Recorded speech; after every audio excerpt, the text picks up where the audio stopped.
Muito bem, meus queridos, sejam bem-vindos ao primeiro episódio do nosso podcast, o podcast aqui do canal Lendas e Causos de Pernambuco, canal do YouTube, né? E nós estamos com um projeto, agora colocando em prática um projeto que eu já havia imaginado, já estava idealizando já há algum tempo, né? Estava tentando entender como é que seria o melhor formato para iniciar esse projeto, que é o projeto do podcast, né? Então a gente está lançando agora oficialmente o podcast Lendas e Assombrações, tá? Lendas e Assombrações Cast está sendo lançado agora oficialmente, tá? E você pode acompanhar esse podcast no YouTube, no nosso canal Lendas e Causos PE. Inclusive, se você estiver assistindo pelo nosso canal, você está vendo eu olhando para a câmera agora, mas você também pode estar acompanhando pelo SoundCloud, tá? Então é a primeira vez que a gente está vindo com esse novo formato, né, do podcast aí, trazendo muita informação sobre assombrações, sobre lendas, e eu vou tentar colocar isso também no Spotify. Mas eu sei que no SoundCloud, inclusive até você pode baixar lá, se você quiser acompanhar a gente pelo YouTube, você acompanha pelo canal Lendas e Causos PE, né, Lendas e Causos de Pernambuco, perdão, Lendas e Causos de Pernambuco no YouTube. E você pode também acompanhar pelo SoundCloud e provavelmente vai poder acompanhar no Spotify. Eu vou fazer o seguinte, se você estiver acompanhando pelo YouTube, eu vou colocar os links aqui abaixo assim que eu subir esses arquivos, né? E se você estiver acompanhando pelo SoundCloud, por exemplo, você pode baixar para poder escutar esses podcasts, né? Colocar um fone de ouvido, colocar no seu carro, por exemplo, quando você estiver indo para um trabalho, quando você estiver indo para a academia, fazendo atividade física, quando você estiver esperando, por exemplo, na fila de um banco, né? Você pode estar acompanhando a gente, acompanhando o nosso trabalho, colocando fone de ouvido, aí você vai estar escutando os nossos podcasts. Então eu vou deixar os links aqui abaixo. Caso você esteja no SoundCloud, caso você esteja no Spotify, saiba que existe o canal Lendas e Causos de Pernambuco e você vai poder ver o vídeo por lá, tá? E se você estiver acompanhando pelo YouTube, saiba também que a partir de agora tem a possibilidade desses episódios do podcast estarem também no SoundCloud e no Spotify. Então eu quero começar esse primeiro episódio aqui do nosso podcast falando sobre uma história de assombração. Eu vou te apresentar um conto, que é do pessoal do Recife Assombrado, um conto do Roberto Beltrão, e esse conto tem uma adaptação também do André Balaio, que também é do Recife Assombrado, tá? E se você estiver vendo pelo YouTube, eu vou te apresentar agora basicamente o seguinte, tem um livro que foi lançado pelo Roberto Beltrão, que é do Recife Assombrado, jornalista, escritor, que é exatamente esse aqui, ó. No YouTube o pessoal tá vendo agora, que é o Escuridão, Na Escuridão das Brenhas. O nome é Na Escuridão das Brenhas. Eu vou trazer alguns comentários sobre esse conto aqui. E a partir desses comentários eu vou falar, porque esse conto ele está relacionado com uma assombração, uma lenda, na verdade, né? Uma lenda que tem a ver com o Rio São Francisco. Aqui nesse livro, Na Escuridão das Brenhas, do Roberto Beltrão, tem vários contos. Eu peguei um em específico para a gente tratar de uma lenda que existe, que tem a ver com o Rio São Francisco, e você já vai ficar sabendo. Eu vou trazer um breve comentário sobre esse conto, Na Escuridão das Brenhas, do Roberto Beltrão, que está na segunda edição. Se você quiser adquirir, por exemplo, esse exemplar, né, você pode falar com o pessoal lá do Recife Assombrado, você pode ir lá no Instagram agora e você pode colocar lá o endereço, né, @o_Recife_Assombrado. E aí você segue o pessoal por lá e você pode ver em box se ainda tem exemplar disponível, né? Porque às vezes acaba e tal. Eu lembro inclusive até que esse livro, quando ele surgiu, eu queria comprar, mas enfim, acabei não dando prioridade e adquiri esse exemplar na segunda edição. Neste exemplar aqui, né, que você pode encontrar provavelmente lá no Instagram do pessoal, o Recife Assombrado, e aproveito inclusive até para te pedir também para você seguir a gente, se você não está seguindo no Instagram, é @Lendas e Causos PE, @Lendas e Causos PE, justamente fazendo essa alusão aí o nome do nosso canal, né, Lendas e Causos de Pernambuco. Então no Instagram é @Lendas e Causos PE. E eu quero falar também sobre esse exemplar daqui, que está na minha mão, que você no YouTube está vendo agora, que é do Malassombro, também do pessoal do Recife Assombrado. E aqui tem uma história, neste exemplar que eu estou apresentando agora, chamada O Rio das Carrancas. O Rio das Carrancas, né? Esse aqui é um roteiro do André Balaio, e ele tem a arte do Theo Pinheiro, que é muito bem feito, inclusive, né? Então é um HQ, né? Um quadrinho muito bem feito, por sinal, uma qualidade excelente, e esse roteiro do André Balaio, que chama-se O Rio das Carrancas, é inspirado nesse conto do Roberto Beltrão, Malo Vida, que é o conto que a gente vai comentar aqui agora para você, E depois que eu comentar algo sobre esse conto, obviamente eu não vou dar spoiler, né? Depois que eu comentar algo sobre esse conto, a gente vai comentar também sobre do que se trata, né? Essa lenda que tem a ver com o Rio São Francisco e que está ligada aí a algo que acontece nesse conto completamente misterioso, né? Algo que é bem macabro, sombrio e por aí vai. Então, o Rio das Carrancas, na verdade, que é a obra do André Balaio, você encontra a parte, né? Você encontra num HQ, numa edição que é o Malassombro, também do pessoal do Recife Assombrado, e você pode ir lá no Instagram do pessoal do Recife Assombrado e perguntar se ainda tem disponível essa edição, porque realmente às vezes você não vai ter essa disponibilidade. Então corre lá agora, vai lá no Instagram do Recife Assombrado e aproveita, segue eles e segue a gente também, tá? E você vai falar lá em box pedindo essa informação sobre se esses exemplares eles estão disponíveis. Agora, vamos falar um pouco sobre o conto do Roberto Beltrão. Eu vou fazer o seguinte, eu vou mudar a trilha sonora aqui, vou pedir para minha produção mudar a trilha sonora, vamos colocar uma trilha sonora bem sombria aqui, né? Então eu espero que a produção faça isso agora.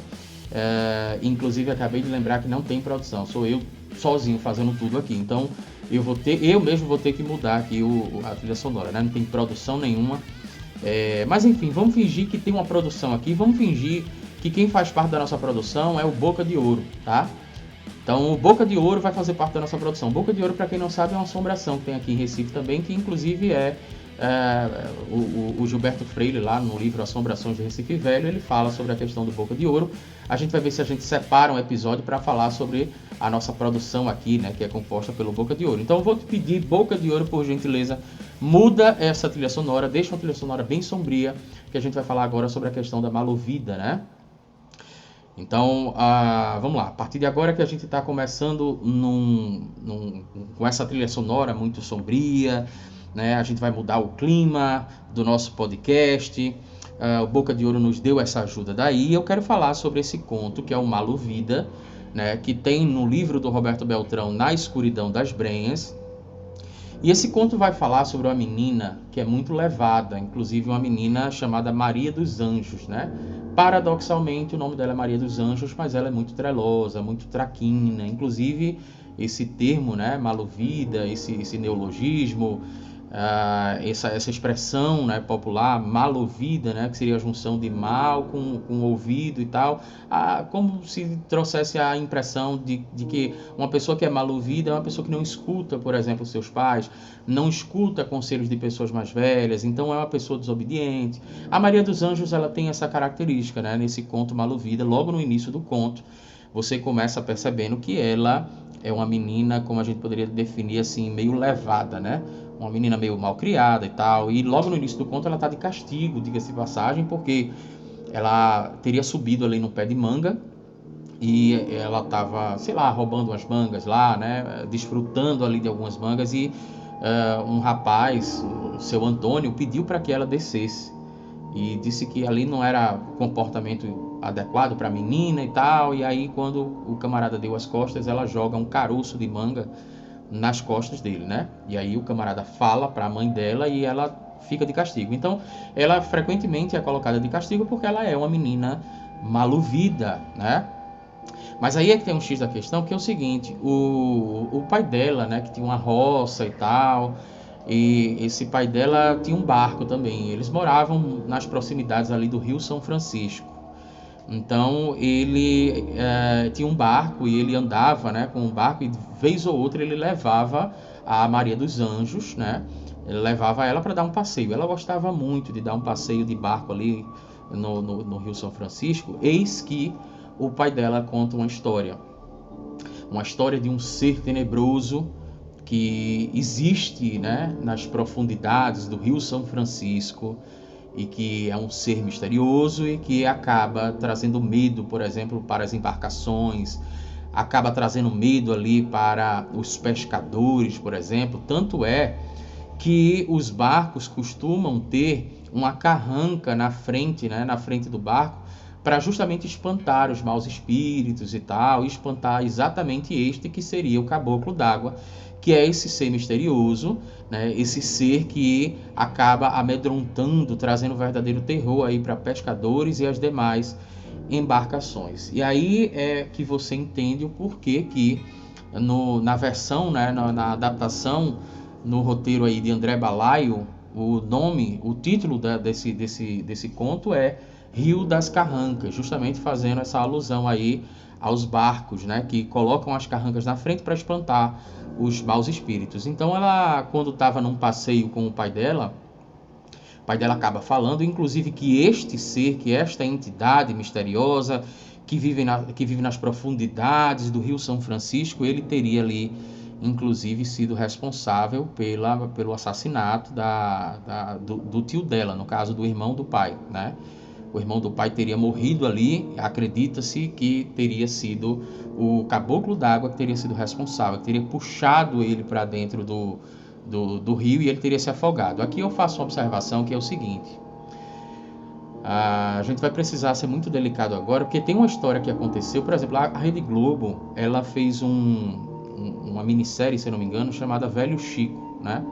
Nessa minissérie, a história acontecia ali nas margens do Rio São Francisco, um dos atores teria morrido mesmo, né? Eu acho que você lembra dessa história. Eu não vou conseguir lembrar o nome do rapaz agora, mas ele morreu, ele foi tomar um banho de rio ali no Rio São Francisco e ele morreu afogado.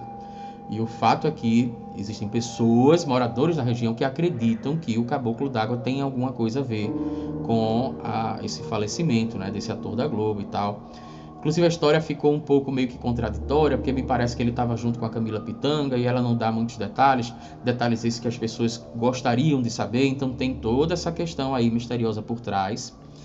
E algumas pessoas realmente acreditam que o caboclo d'água teria sim, ou pelo menos poderia ser, o responsável aí pela morte desse ator da Globo, tá?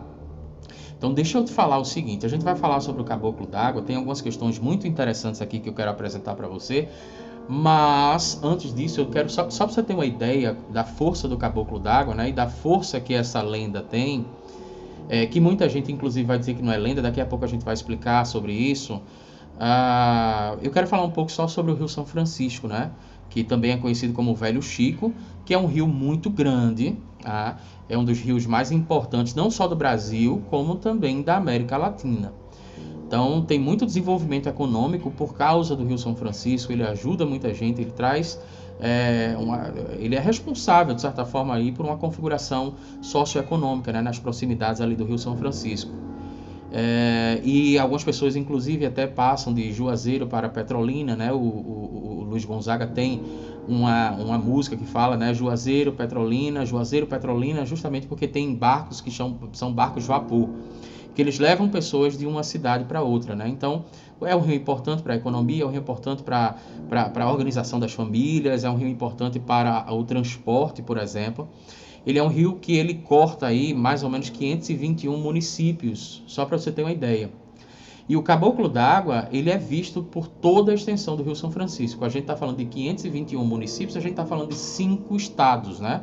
A gente está falando de Minas Gerais, estamos falando da Bahia, estamos falando de Pernambuco, estamos falando de Sergipe e também de Alagoas. Então, é um dos mais importantes aí cursos de água do Brasil e da América do Sul.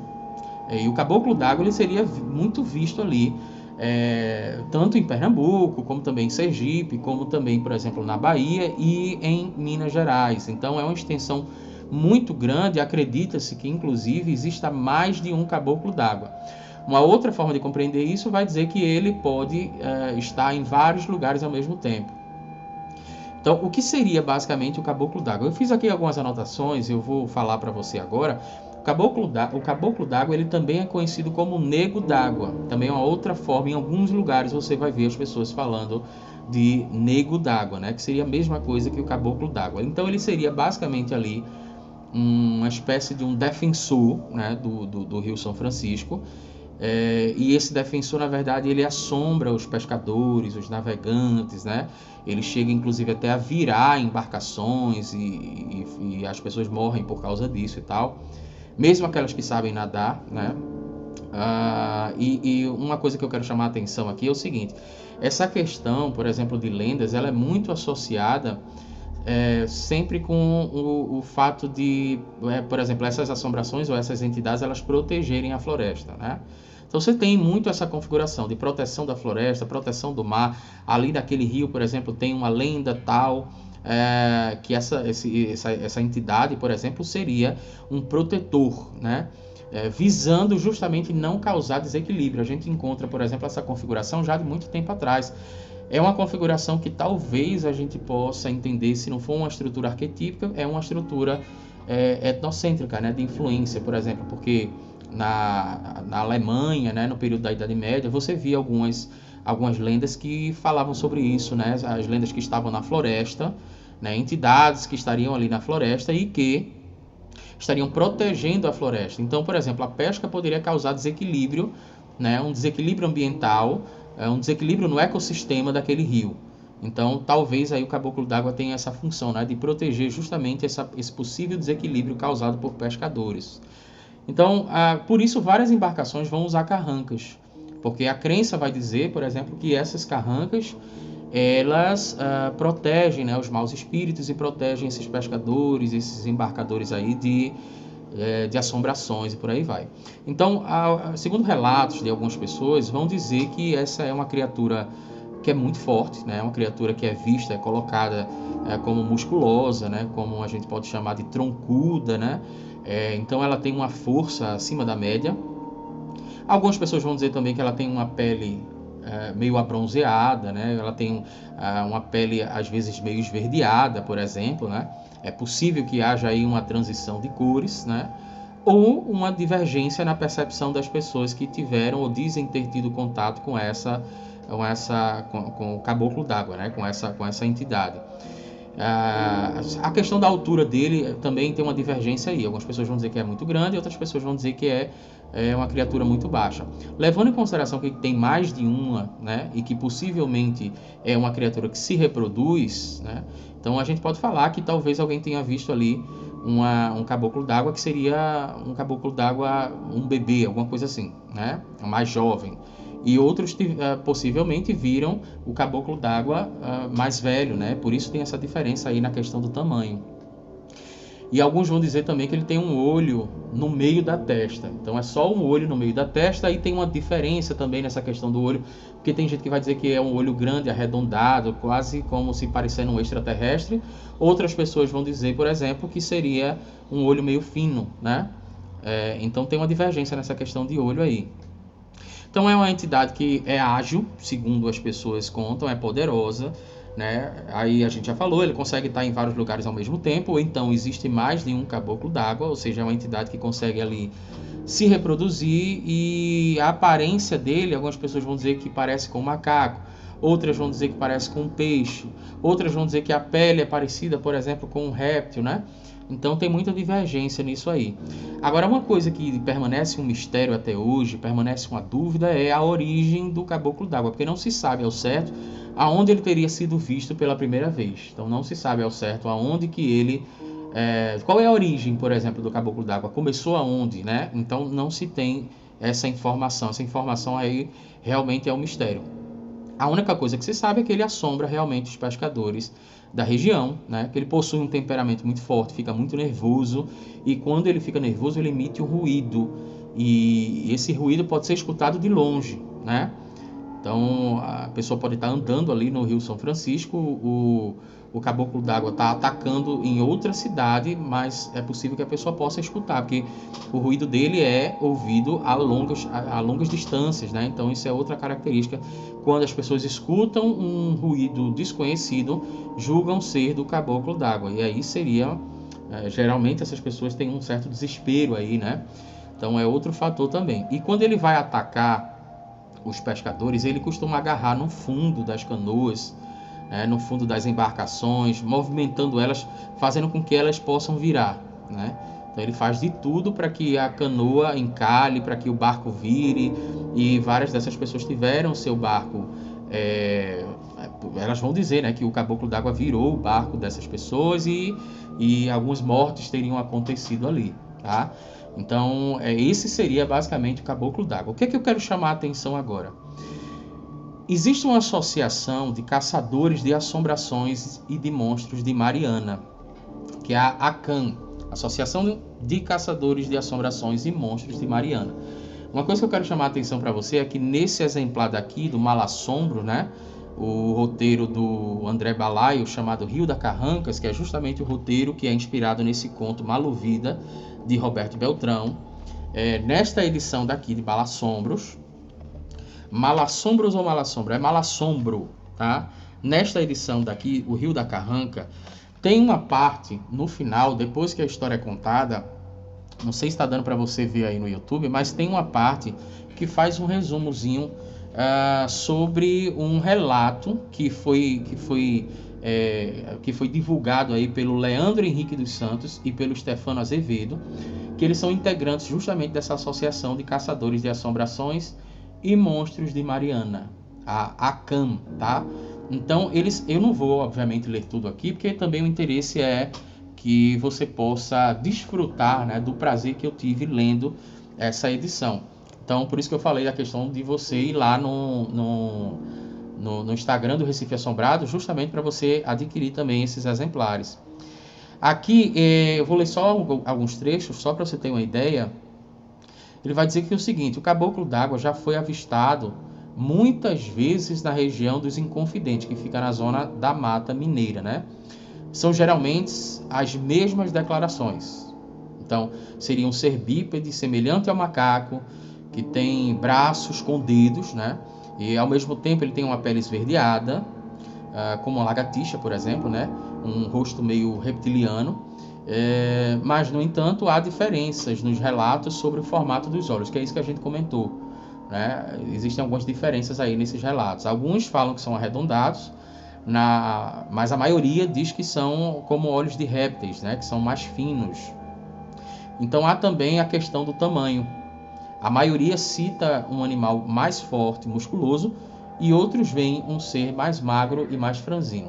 Eu vou pular um trecho aqui, tá? Porque eu falei que eu não ia ler tudo, mas eu quero chamar atenção para mais outros dois trechos desse relato aqui.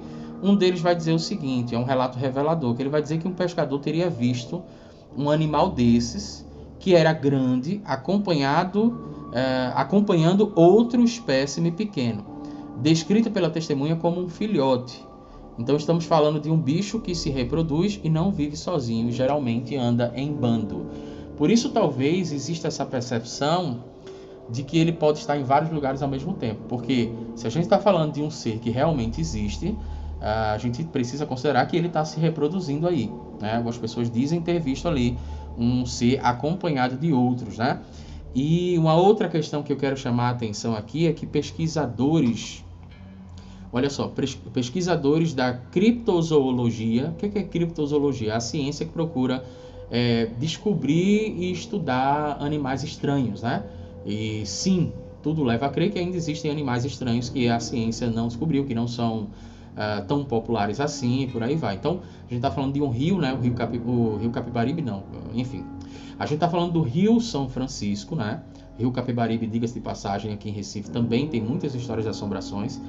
Mas a gente está falando sobre o Rio São Francisco, e como ele é muito grande, né? Como a gente falou, ele corta aí 5 estados. É possível sim que existam espécies que não são muito comuns, não são muito conhecidas, né? Então, esses pesquisadores da criptozoologia, né, como um argentino chamado Jorge Luiz Salinas, eles vão dizer que esse animal, o caboclo d'água, ele realmente existe. E que ele seria um animal pré-histórico e que ele sobreviveu à era dos dinossauros e desenvolveu habilidades especiais, né? Aí ele diz aqui, por exemplo, o tubarão tem habilidades especiais do olfato, o gavião tem um super olhar, né, uma habilidade especial com relação ao olhar, o morcego se orienta, né, à noite com radar e tal. Então, os animais, né, eles têm uma espécie de superpoderes, né, a gente pode considerar dessa forma, e o caboclo d'água, ele também teria desenvolvido ali superpoderes e ele seria justamente esse animal pré-histórico que possivelmente teria sobrevivido ali à era dos dinossauros, né? Então, talvez ali um dos superpoderes dele seja justamente a agilidade, né? A forma dele se esconder, a força física e por aí vai.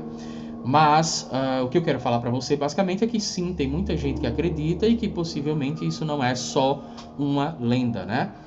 Que talvez exista realmente algum ser que não é conhecido, né, pelo senso comum, e que este animal aí, possivelmente, né, segundo os pesquisadores da criptozoologia, seria ali um animal que teria sobrevivido à era dos dinossauros e por aí vai. Então, o Roberto Beltrão traz essa perspectiva nesse conto Maluvida, que é o conto que tem no livro Na Escuridão das Brenhas, que a gente já apresentou aqui, tá?